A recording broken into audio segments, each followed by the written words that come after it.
बिस्मिल्लाहिर्रहमानिर्रहीम। अस्सलाम वालेकुम डियर स्टूडेंट। हमने सेकेंड ईयर की मैथमेटिक्स को स्टार्ट किया हुआ था। इसके चैप्टर नंबर 1 का लेक्चर नंबर 8 है आज। तो एक्सरसाइज 1.1 का क्वेश्चन नंबर 6 हम स्टार्ट करने वाले हैं। तो क्वेश्चन नंबर 6 की स्टेटमेंट को समझें, आसान सा क्वेश्चन है, गौर से पढ़ें इसको। तो क्वेश्चन नंबर 6 की स्टेटमेंट है, a stone fall from a height of 60 metre on the ground. The height h after x second is approximately given by h of x is equal to 40 minus 10x square. What is the height of the stone when x second, x is equal to 1 second, x is equal to 1.5 second and x is equal to 1.7 second. और दूसरे part में हमने क्या मालूम करना है, when does the stone strikes the ground. तो statement को गौर से देखें। तो स्टेटमेंट में है कि एक स्टोन है जिसको हमने 60 मीटर की हाइट से ग्राउंड की तरफ फेंका गया है। ठीक है, हमने उसको ग्राउंड की तरफ फेंका है।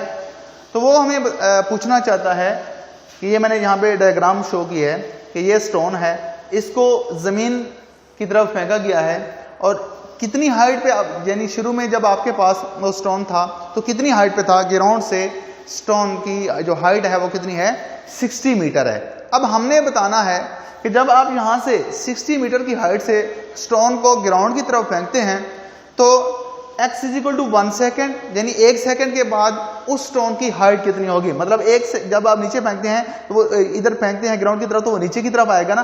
तो जब वो कहता है कि जब 1 सेकेंड गुजरेगा तो ये स्टोन कहाँ पे होगा, फॉर एग्जाम्पल यहाँ पे आ जाएगा 1 सेकेंड के बाद। तो हमने ये वाली हाइट बतानी है कि उस वक्त हाइट कितनी होगी।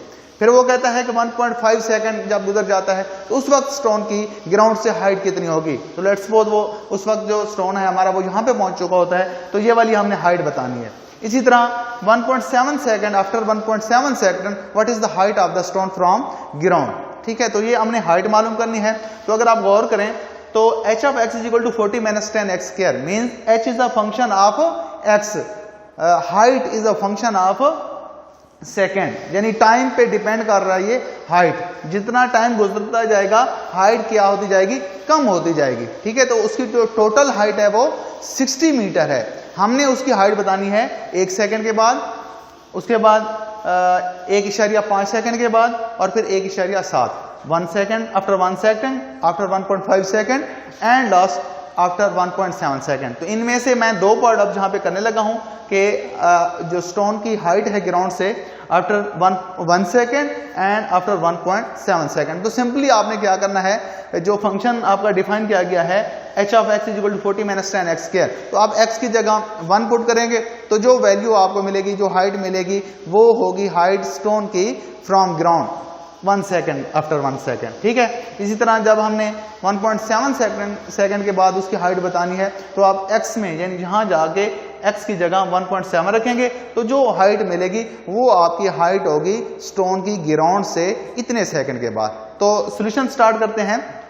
तो देखें सॉल्यूशन था, हमने बताना है कि हाइट, स्टोन की हाइट क्या होगी ग्राउंड से आफ्टर 1 सेकेंड। तो फंक्शन डिफाइन था h of x is equal to 40 minus 10x square, 40 minus 10x square। तो when x is equal to 1 second, 1 second के बाद स्टोन की हाइट क्या होगी ग्राउंड से। तो जाहिर बात है स्टोन जो है वो ग्राउंड की तरफ आ रहा है, नीचे आ रहा है, तो उसकी टोटल जो हाइट है वो 60 मीटर थी। तो जब कुछ वक्त गुजरेगा तो उसकी जो हाइट है वो क्या होना शुरू हो जाएगी, डिक्रीज होना शुरू हो जाएगी। तो 1 सेकंड के बाद उसकी हाइट क्या होगी, h of x is equal to 40 minus 10x square when x is equal to 1, तो हम x की जगह क्या रख देंगे, 1 रख देंगे। तो ये बन जाएगा 40 minus 10, x की जगह 1 रखा और 1 का स्क्वायर, तो 40 minus 1 का स्क्वायर 1, 10 से मल्टीप्लाई होगा तो 40 minus 10। तो 40 में से 10 को अगर सब्ट्रैक्ट करें तो बाकी क्या बचता है, 30 मीटर। ठीक है, तो क्या हमें मालूम हुआ कि 1 सेकेंड के बाद, यानी टोटल तो जो स्टोन की हाइट है ग्राउंड से वो कितनी थी, 60 मीटर थी। तो जब 1 सेकंड गुजरता है तो उसकी जो हाइट है वो कितनी बच जाएगी, 30 हो जाएगी। ठीक है, ग्राउंड से। फिर हमने दूसरी 1.5 पे आप खुद से आप चेक करेंगे कि इतना वक्त गुजरने के बाद स्टोन की ग्राउंड से हाइट कितनी बचेगी, ये आपने खुद से सॉल्व करना है 1.5 सेकंड के साथ। मैं अब क्या करने लगा हूं 1.7 के साथ। तो आपने सिंपली फंक्शन में जाके x की जगह रिप्लेस करना है 1.7 को। तो जब हम इसकी जगह x की जगह 1.7 रखते हैं, मैंने x इक्वल 1.7 second, h of 1.7 is equal to 40 minus 10 into 1.7 और इसका क्या है स्क्वायर, x की जगह 1.7 रखेंगे। तो जब 1.7 का स्क्वायर करेंगे तो 1.7 का स्क्वायर करके उसके साथ 10 मल्टीप्लाई करेंगे तो आपको मिलेगा 28.9। तो 40 में से 28.9 को जब आप सब्ट्रैक्ट करेंगे तो आंसर क्या मिलेगा 11.1। ठीक है, तो जो स्टोन की हाइट है ग्राउंड से आफ्टर 1 सेकेंड कितनी बची थी 30 मीटर, और जब हम वक्त को मजीद बढ़ाएंगे तो मजीद जो हाइट है वो क्या होगी डिक्रीज होगी। तो after 1.7 second the height of the stone from ground is 11.1 metre. तो 11.1 मीटर उसकी हाइट होगी जब कितना वक्त गुजर चुका होगा 1.7 सेकेंड। ठीक है, तो सेकेंड पार्ट में, इसी क्वेश्चन के सेकेंड पार्ट में हमने क्या मालूम करना था, तो इसको अगर आप गौर से देखें, when does the stone strike the ground. ठीक है, कि वो जो स्टोन है कितने वक्त के बाद जमीन के साथ क्या होगा टकरा चुका होगा। तो अब हमने वो वक्त बताना है कि इतने वक्त के बाद जो स्टोन है, जो पत्थर है, वो जमीन के साथ क्या होगा ग्राउंड के साथ क्या हो जाए टकरा जाएगा। ठीक है, तो पहले हमने मालूम करना था कि इतने वक्त के बाद यानी आफ्टर 1 सेकेंड उसकी हाइट क्या होगी, आफ्टर 1.7 सेकेंड उसकी हाइट क्या होगी, और लास्ट पे हमने देखा कि आफ्टर 1.7 सेकेंड के बाद स्टोन की ग्राउंड से हाइट कितनी बची होगी। तो जाहिर बात है कि जितना वक्त गुजर रहा है तो वक्त के साथ साथ क्या हो रही है, जो स्टोन की वो हाइट है वो क्या हो रही है कम हो रही है, क्योंकि आफ्टर 1 सेकेंड हाइट बची थी, टोटल थी 60, आफ्टर 1 सेकेंड 30, आफ्टर 1.5 सेकेंड उससे कम हो जाएगी, और फिर हमने देखा कि आफ्टर 1.7 सेकेंड जो स्टोन की हाइट है वो क्या हो गई है 11.1 मीटर।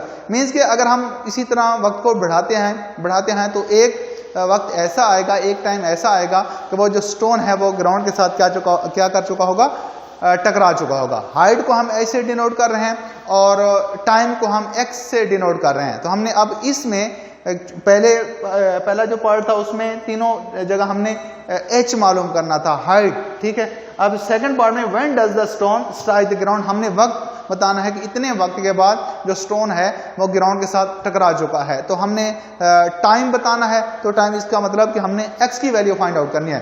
तो अब अपने माइंड में जरा ले आए कि जब उसको आप ग्राउंड की तरफ फेंकेंगे तो जब जमीन के साथ वो टकराएगा उस वक्त उसकी हाइट क्या होगी। सिंपल सी बात है कि हाइट 0 हो चुकी होगी, क्योंकि जमीन से थोड़ा सा ऊपर होगा तो उसकी कुछ ना कुछ हाइट होगी, ऊपर लेते जाएं, ठीक है, तो उसकी हाइट बढ़ती जाए। नीचे की तरफ आ रहा है, हाइट कम हो रही है, तो एक वक्त ऐसा आएगा कि उसकी जो हाइट होगी जब वो जमीन के साथ टकराएगा तो उसकी हाइट कितनी हो चुकी होगी, 0 हो चुकी होगी। तो बस यही कुछ हमने करना है कि सेकेंड पार्ट है H of X is equal to height after X second. तो ये फंक्शन डिफाइन था कि उसकी जो हाइट है H of x, height after X second. ठीक है, तो when stone strike the ground, मतलब कि जब स्टोन है वो ग्राउंड के साथ टकरा चुका होगा उस वक्त उसकी हाइट कितनी बची होगी, 0 हो चुकी होगी। H of X is equal to 0। तो हम फंक्शन में एच ऑफ एक्स की जगह क्या रख देंगे, 0 रख देंगे। Therefore 40 minus 10 X square is equal to 0, क्योंकि अब हाइट क्या हो चुकी है, 0 हो चुकी है। तो H of X 40 minus 10 X square is equal to 0।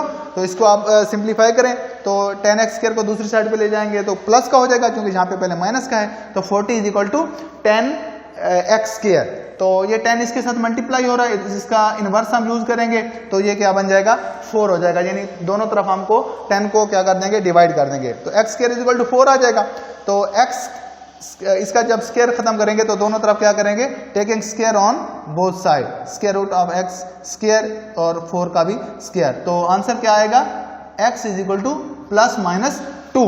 तो अब हम नेगेटिव का जो साइन है यानी -2 जो आ रहा है उसको हम नेग्लेक्ट कर देंगे। क्यों, क्योंकि टाइम कभी नेगेटिव नहीं होता हमेशा। कभी आपको किसी ने कहा है कि -2 सेकंड हो चुके हैं या -5 सेकंड हो चुके हैं, ठीक है, तो टाइम कभी नेगेटिव नहीं होता, हमेशा पॉजिटिव ही होता है। यानी इतना वक्त 2 मिनट हो चुके हैं या 2 सेकंड हो चुके हैं, ये तो पॉजिटिव में ही वक्त को मेजर किया जाता है। तो x is equal to 2 second. तो यहां से हमें क्या जाहिर हुआ कि 2 सेकंड के बाद जो स्टोन है वो जमीन के साथ क्या कर चुका होगा, टकरा चुका होगा। अभी हमने देखा कि टोटल जो हाइट थी वो कितनी थी 60 मीटर। हमने देखा कि 1 सेकंड जब गुजरता है तो उसकी जो हाइट है वो कितनी हो चुकी थी 30, और 30 वो कितना है हाफ हो चुकी है ना। तो जाहिर बात है कि 2 सेकंड के बाद वहां से भी अंदाजा हो रहा था कि 1 सेकंड के बाद अगर उसकी 30 है और 30 हाफ हो चुकी है तो 2 सेकंड के बाद उसकी जो हाइट होगी वो क्या बन गई होगी 0 हो चुकी होगी। ठीक है, लेकिन हमने उसको बाय कैलकुलेशन ये प्रूव किया है कि 2 सेकंड के बाद उसकी हाइट क्या हो चुकी होगी 0 हो चुकी होगी। ठीक है, तो x is equal to 2 second mean 2 second के बाद वो जो स्टोन 60 मीटर की हाइट पे था वो जमीन के साथ क्या कर चुका होगा, टकरा चुका होगा। Therefore the stone hits the ground after 2 second. 2 second के बाद जो स्टोन है वो जमीन के साथ क्या कर चुका होगा, टकरा चुका होगा। ठीक है जी, आज का लेक्चर जहां तक था। अल्लाह हाफिज।